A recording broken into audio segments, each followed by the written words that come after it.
Et on est parti pour rouler dans ce Rafale. Du coup, ça fait 2 jours que globalement on est sur ce Rafale. Toi, Alan, quels sont les mots qui t'inspirent? Voilà, si tu avais 3 mots à retenir pour toi de ce Rafale, qu'est-ce que ça serait? Si vous êtes à l'aise avec la technologie, il y aura le mot facilité de prise en main. Ouais.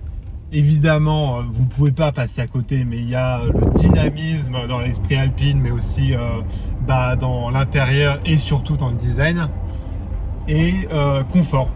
Ouais, c'est les 3 mots qui me viennent. Ouais, donc si on revient sur ton premier, facilité, c'est ce que moi aussi je me suis dit direct, dès que je l'ai pris en main, avec le tableau de bord super intuitif, très facile à utiliser. Venant d'un mec chez Apple, c'est vrai. Carrément, et ouais, non, je trouve que la Renault, ils sont vraiment très forts là-dessus, parce que, comme on en parlait, on a l'impression d'avoir un téléphone sur cet écran, et on s'y retrouve directement avec les applications, tout ça, t'en as déjà parlé, mais le centre de contrôle, les widgets, tout ça, donc vraiment une interface facile à utiliser, j'ai trouvé. En fait, je trouve que c'est ce qui manquait vraiment chez les constructeurs. Le software, il était vraiment trop lent. Et là, l'idée de Renault, ils se sont dit, ok, on va aller chercher ceux qui sont très bons, ce qu'ils savent faire.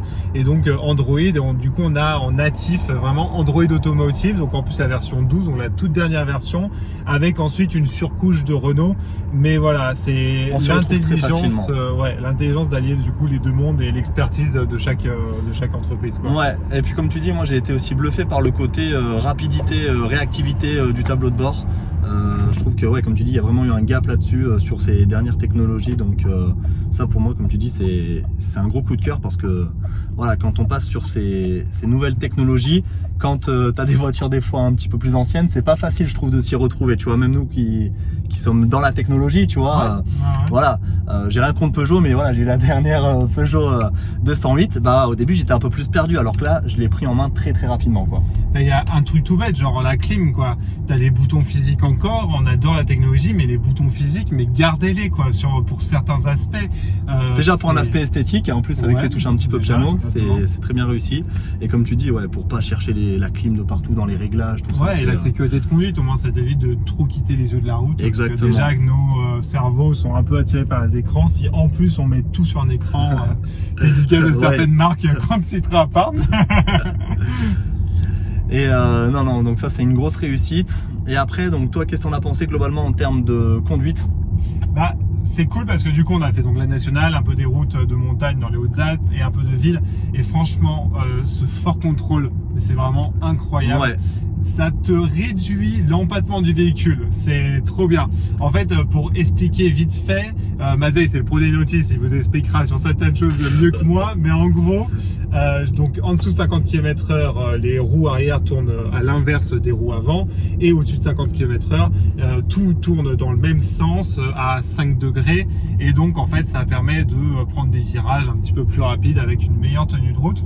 Mais vraiment pour les manœuvres, pour faire des retournements, pour faire des créneaux, tout ce que vous voulez, c'est trop bien. Et ça fait, là regardez, hop, on va donner le mal de mer à Matvei, je pense que ça se verra, mais il y a un sentiment de fluidité. Ça braque direct en fait, c'est ultra réactif, et voilà.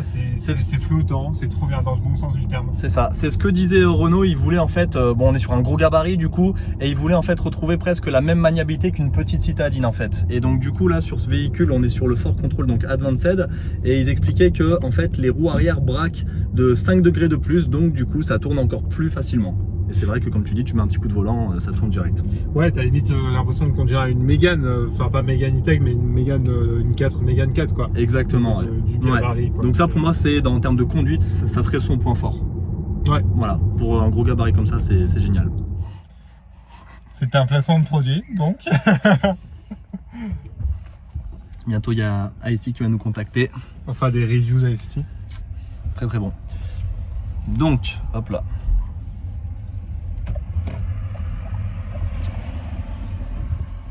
Donc on a l'apparition du bouton Multisense.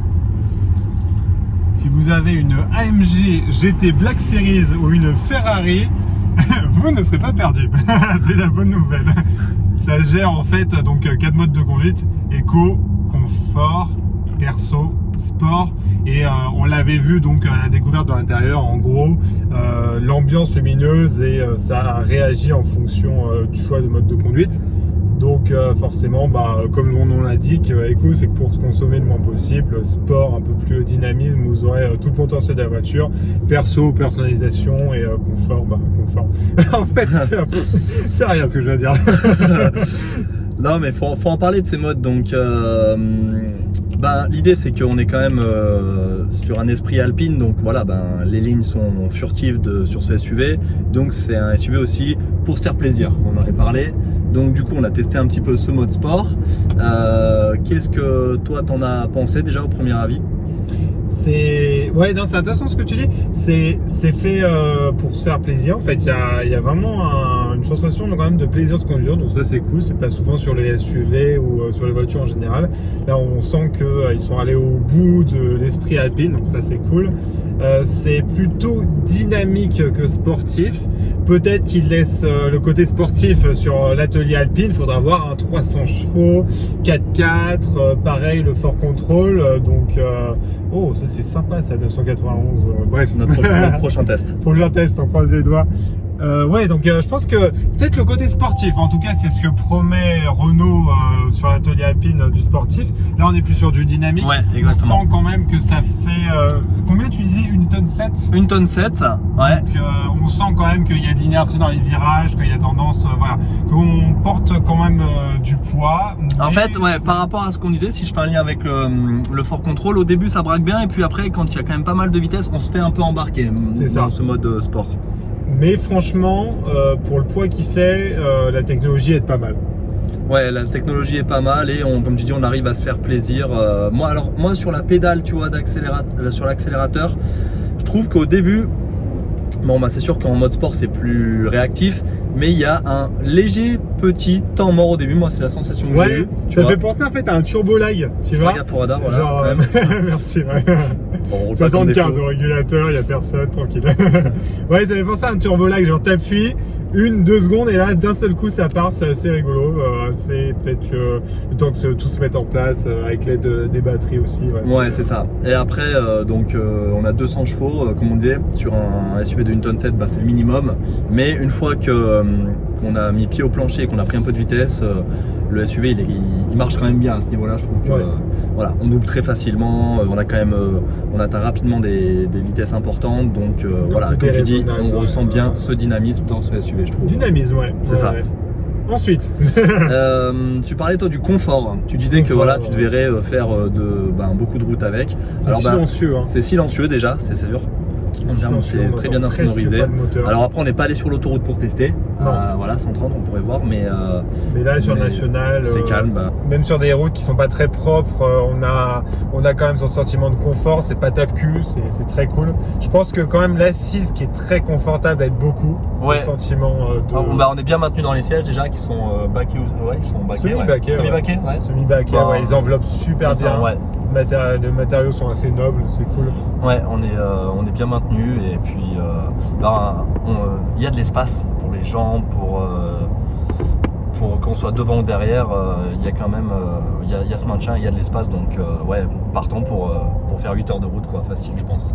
Ouais, non, c'est ça, c'est une voiture qui est pas très fatigante parce qu'en plus la technologie est pas mal, elle est pas intrusive. Ça, on en avait parlé sur le Duster, mais ce fameux bouton pour tout déconnecter les aides de conduite, merci Renault d'avoir fait ça, parce que c'est vrai que sinon vous êtes dans une voiture, ça sonne dans tous les sens, et si vous êtes encore moins familier avec la technologie, vous êtes limite vite en panique, pourquoi ça sonne dans tous les sens. Donc voilà, merci Renault pour ce bouton. Très ingénieux. Très ingénieux. Et tu vois, je voulais revenir sur, on parlait des modes de conduite. Donc ça y est sur tous les modes, ou je sais plus si ça y est sur le mode éco, mais donc en fait au volant vous avez des palettes et au début on ne trouvait pas.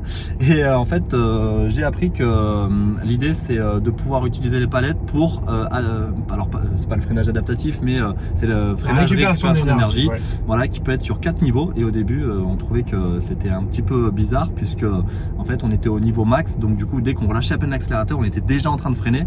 Et il y avait un frein moteur qui était vraiment très prononcé, et on comprenait pas, et en fait non, donc du coup c'est plutôt bien de pouvoir s'adapter comme on le souhaite. Si vous avez peut-être une conduite un peu plus dynamique, vous allez réduire ce freinage suite à l'accélération, et comme Renault nous le conseiller. Voilà, vous êtes en ville, vous allez peut-être mettre le maximum de freinage pour récupérer le plus d'énergie possible. Ouais, en fait ça s'adapte je pense aux usages en fait. Ça va récupérer le maximum d'énergie. Je pense dans un milieu citadin, c'est mettre le maximum de récupération d'énergie. En national, il y a moins besoin, mettre un cran au milieu, voire quasiment pas d'exagération en termes de récupération d'énergie. En parlant de ça, moi je trouve que, je sais pas toi, mais la gestion entre le moteur thermique et les batteries, on le sent presque pas. La voiture elle fait sa vie, mais c'est hyper bien géré. Ouais, comme tu dis. Alors après, par contre, c'est peut-être ce qu'on peut un peu lui reprocher, c'est qu'on ne peut pas choisir manuellement si on veut être en full élect pendant un certain temps ou sur le thermique. Voilà, c'est la voiture, comme tu dis, elle le fait bien, elle gère tout toute seule, mais des fois, moi, j'aurais préféré un mode où je peux choisir. Je sais pas ce que tu en penses. Ouais, quand tu arrives dans une zone à faible émission, tu forces un peu le passage en tout électrique, surtout quand tu as une batterie électrique qui est chargée un peu. Ouais, exactement. Ouais.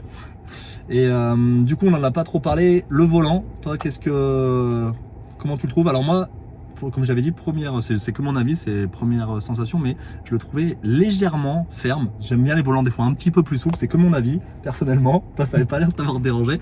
Non, mais j'aime bien, la direction, elle est précise, elle est un poil trop ferme pour moi, mais c'est que mon avis. Et donc voilà, tu parlais tout à l'heure de ces fameuses touches donc qui n'étaient pas tactiles, qui avaient un retour haptique et qui étaient ce côté pratique pour savoir où on en était, pas toujours rechercher est-ce qu'on activait tel mode ou tel mode. Voilà ce qu'on peut. Ça, c'est plutôt aussi ingénieux du côté de chez Renault. Ouais, ça revient à ce qu'on disait. Le tactile, c'est cool, mais les boutons physiques, quand même, pour la sécurité, pour le confort, pour certaines choses, c'est bien. C'est en vidéo, petit toit panoramique et tout, ça ressort trop bien. Ouais, mais attends, d'ailleurs, ça fait une transition, regarde. Ok Google, ouvre le Solar Bay. D'accord, Solar Bay éclairci. Non, d'accord, mais il faudra d'abord déverrouiller l'appareil. Il était déjà ouvert. C'est pour ça. En plus, il y a tous les assistants Google qui se mettent. Tac. Voilà, et là il se ferme. Bref, en gros, la parenthèse c'était vous pouvez contrôler Solar Bay avec l'assistant Google et ça marche super bien. C'était ça la parenthèse, voilà. Et du coup, ouais, moi, ce que je voulais dire, je pense à moins que tu aies d'autres choses à dire, mais avant de finir cette vidéo, si tu devais donner entre 1 et 3 points forts à cette voiture et 1 et 3 points améliorés à la voiture, qu'est-ce que ça serait? Est-ce que tu as une idée ou pas? 3 points forts, en fait, ça revient au mot qu'on avait dit au début. Ouais. 3 points améliorés. Pour une voiture, je pense qu'il se veut premium à 60 000 €, il y aurait quelques détails qui auraient mérité d'être améliorés. Par exemple, voilà, un seuil de porte éclairé, moins de commodo et de fonctions de boutons communes à Renault et Dacia, des finitions, quelques finitions, par exemple derrière les appuis-têtes. Hop, voilà, du plastique dur. Mais voilà, je suis vraiment tatillon parce que franchement, on voit une nette progression dans les finitions chez les constructeurs français en général. Peugeot, et on va les citer, et Renault en tout cas. Ensuite, en point d'amélioration, en fait, je sais pas si je suis plus objectif parce que j'aime beaucoup du coup ce Rafale, mais honnêtement, à part ça, j'attends de voir peut-être les 300 chevaux pour ce petit manque de puissance. Les 200 chevaux, c'est vraiment le minimum qu'il faut. Ouais. Voilà. Et je pense que 300 chevaux, ça sera bien et il y aura encore un petit peu plus de plaisir de conduire. Voilà. Et à tester, on vous dira ça. Et toi? Point à améliorer, je dirais je vais me baser. Je trouve que la voiture, si on n'utilise pas pardon, je me perds dans mes mots, le freinage. Si on n'utilise pas le freinage de récupération d'énergie, je trouve qu'elle est très lourde à arrêter. Je trouve qu'elle met du temps, il faut vraiment anticiper la chose. Donc voilà, le freinage pourrait peut-être être un poil meilleur. Je pense que sur l'atelier Alpine, il y aura. C'est pour ça que c'est intéressant que. Je pense qu'ils ont laissé un champ entre l'esprit Alpine et l'atelier Alpine, une marge de progression. Ouais, voilà. Mais sinon, après, globalement, non, moi je trouve que c'est une très belle voiture, très bien finie. Elle vaut globalement son prix. Ouais. Non, il y a vraiment un effort de fait comparé à ce que certains gens vont dire ouais, il y a un losange et tout, mais testez-le, vivez avec, vous allez voir qu'il y a vraiment un effort de fait et c'est vraiment l'aboutissement, enfin en tout cas c'est vraiment l'axe de progression qu'il y a à Renault depuis des années maintenant. Voilà. Bon voilà, du coup on va conclure la vidéo au volant de ce magnifique Rafale. J'espère que la vidéo elle vous aura plu. Il y a du contenu qui arrive sur la chaîne qui va être la R5 et on va en parler. Il y aura le dévoilement prochainement et ensuite allez voir surtout la partie design de ce Rafale où on en parle. Tout à fait. On se dit à très vite l'équipe. Ciao. À bientôt.